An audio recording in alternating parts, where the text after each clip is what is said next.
Mazmur 95 ayat 6-7. Masuklah, marilah kita sujud menyembah, berlutut di hadapan Tuhan yang menjadikan kita. Sebab Dialah Allah kita, dan kitalah umat pemeliharaan-Nya dan kawanan domba pimpinan tangan-Nya. Kita respon dengan menyanyikan lagu pujian, bukan dengan bangsa.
Perempuan-perempuan ini melayani rombongan itu dengan kekayaan mereka.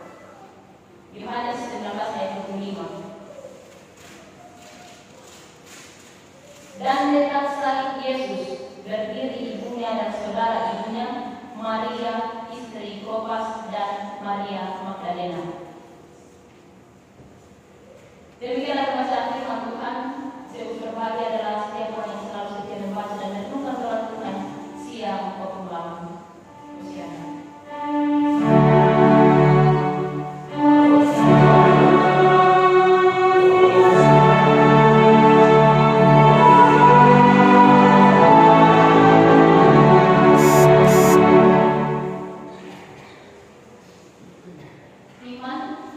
yang menyelamatkan. Iman yang menyelamatkan. Sebenarnya di judulnya itu banyak ada kata-kata itu, tirulah iman mereka. Tapi saya coba menjadi iman yang menyelamatkan. Bapak Ibu saudara-saudara yang dikasihi Tuhan, dalam dua berikut pembacaan kita ini bercerita tentang perempuan-perempuan yang bersama Yesus, mulai saat pelayanan sampai kepada kematiannya. Dan kita fokus pada satu perempuan, yaitu Maria Magdalena. Maria Magdalena mengusap air matanya di depannya, di depan Tuhan atau Tuhan yang dia sayangi tergantung di tiang siksaan. Kalau kita baca di pasal 19 ini, kita baca semuanya, kita lihat di situ ada juga dalam Lukas 23 ayat 24 sampai ayat 25. Seluruh daerah itu gelap, padahal itu adalah siang hari musim semi. Maria Magdalena pun mendekat ke sekelompok wanita yang ada di situ. Kegelapan ini bukan karena gerhana matahari, karena lamanya 3 jam.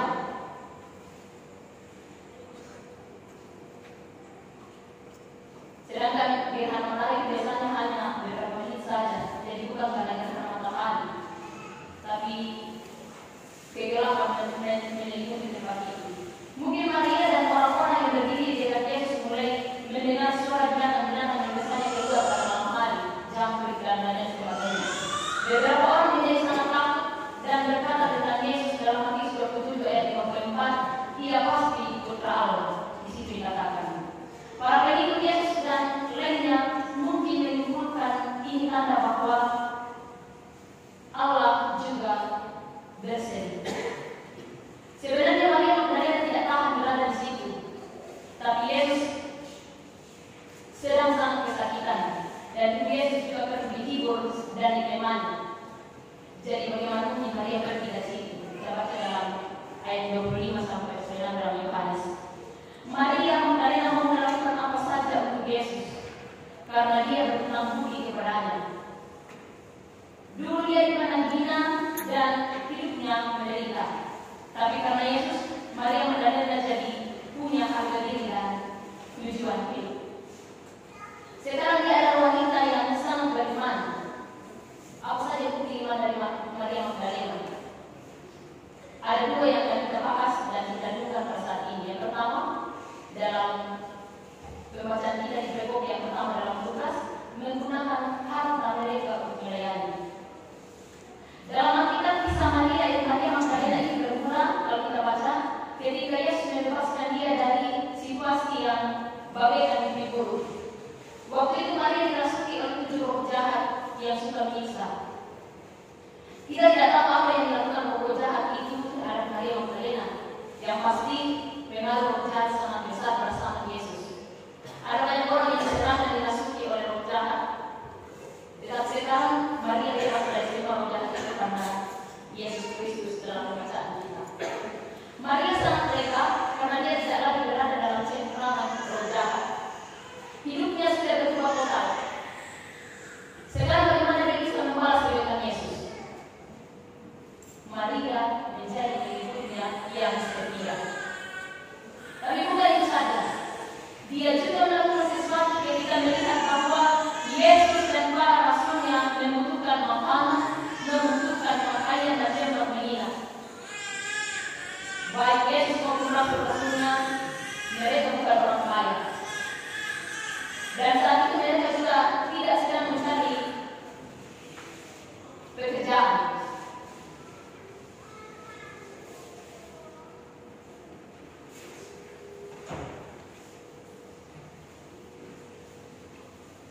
Yang jelas bahwa Tuhan Yesus pada saat itu tidak mencari pekerjaan. Apa yang dilakukan Maria adalah mempersiapkan segala sesuatunya.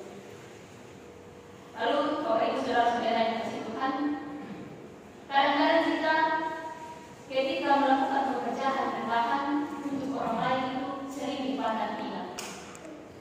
Tetapi Allah tidak menganggap mereka seperti itu. Bayangkan betapa senangnya Yesus melihat Maria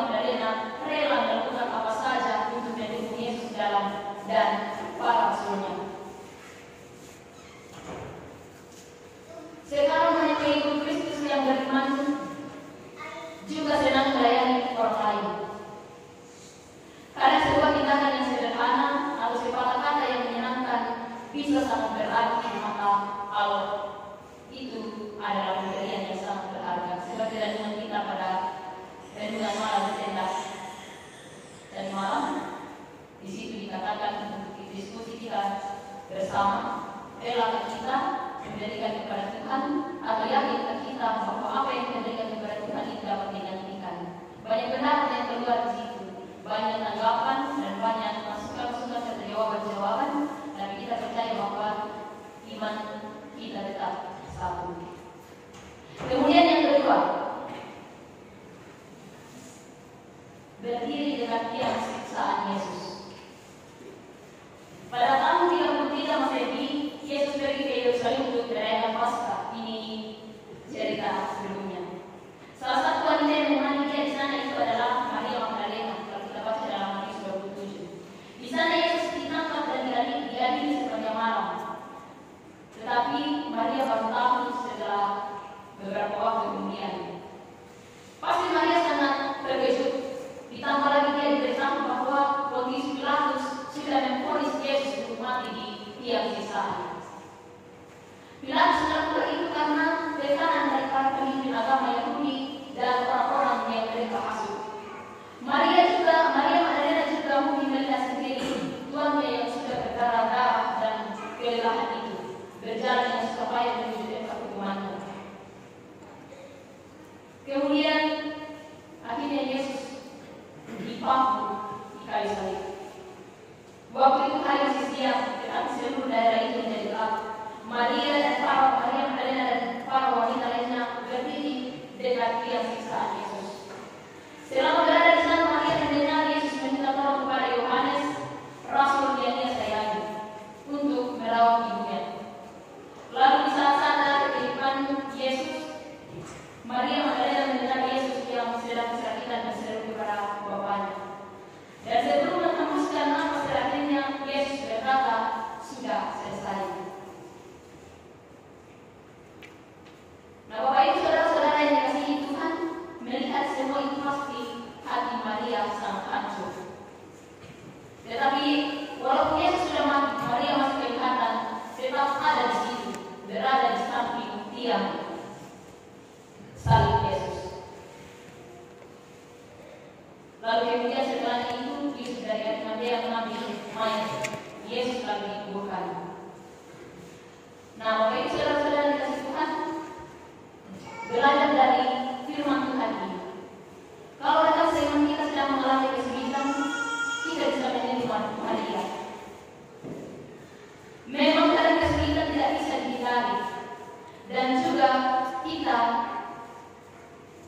tidak bisa menghapus kepedihan hati orang yang sedang kesulitan atau sedang mengalami kesusahan. Tapi kita bisa menunjukkan sikap keserakahan dan berupaya membantu meskipun itu sulit. Terutama kita sebagai ibu-ibu, mari kita menjadi ibu yang baik, menjadi tetangga yang baik, menjadi istri yang baik, dan menjadi teman yang baik. Jangan karena teman sedang mengalami kesulitan, kita berbunyi sana sini, akhirnya kesulitan teman kita itu bertambah. Tetapi mari kita memiliki sikap keserakahan dan berupaya membantu sekalipun itu sulit. Dengan menemani mereka saja kita sudah sangat membantu mereka. Dan kita baru bisa dibilang setia dan teman kalau kita tetap menjadi teman mereka, bahkan saat mereka susah. Dengan begitu teman kita pasti merasa terhibur, tidak bertambah susahnya. Mari kita menyadari kasih karunia Tuhan dalam hidup kita. Dengan menyadari keberadaan kita dengan menyadari kasih karunia Tuhan dalam hidup kita, di dalam situasi sulit bagaimanapun, kita tetap mengingat kuasa dan jamahan Tuhan karena hidup kita ada di Tuhan. Jangan dalam situasi sulit kita justru tidak mengingat Tuhan. Dengan menyadari bahwa keberadaan kita sebagai orang berdosa, namun Tuhan yang menyelamatkan kita, maka kita akan dapat menyadari bahwa kasih karunia Tuhan dalam hidup kita sangat besar. Menyadari keberadaan kita sebagai orang berdosa tentu berbeda dengan meratapi kegagalan dan dosa kita di masa lalu. Berbeda menyadari keberadaan kita sebagai orang yang berdosa, berbeda dengan meratapi kegagalan dan dosa kita di masa lalu. Mari kita bedakan ini. Namun menyadari keberadaan kita sebagai orang berdosa di sini dimaksudkan adalah agar kita selalu mengingat kasih karunia Tuhan. Maria Magdalena tidak merasa keberatan ketika dia disebut sebagai orang yang pernah dirasuki roh jahat. Hal itu justru membuatnya semakin menyadari bahwa kasih karunia Tuhan dalam hidupnya sangat besar, sehingga ia mau melayani Tuhan.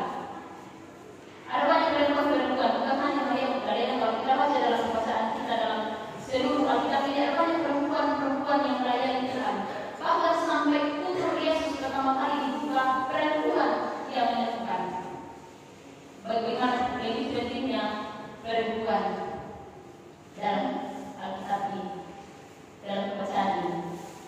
Artinya bahwa Maria Magdalena sangat menyadari bahwa kasih karunia Tuhan begitu besar dalam kehidupannya. Banyak sekali contoh-contoh dalam Alkitab seperti Paulus. Bahkan Paulus berkata bahwa dirinya adalah orang yang berdosa, tetapi dia mau melayani Tuhan. Untuk itu, Bapak Ibu saudara-saudara yang kasih Tuhan, mari kita meneladani iman orang-orang yang melayani Tuhan dalam Alkitab. Dan dalam pembacaan kita ini, Maria Magdalena, khususnya kita sebagai ibu, mari kita meneladani Maria Magdalena. Meskipun dalam kesusahan-kesulitan, imannya tetap kuat, terlebih dalam kesulitan sesamanya, dia tetap selalu membantu. Semoga firman Tuhan ini akan menjadi pedoman hidup kita, terlebih kita sebagai perempuan dalam jemaat dan di tempat di mana kita berada. Amin. Mari bersatu sejenak. Kita menyadari bahwa keberadaan kita sebagai orang-orang yang berdosa sangat memerlukan kasih karunia Tuhan dalam kehidupan kita. Mari belajar dari kehidupan Maria Magdalena. Kita respon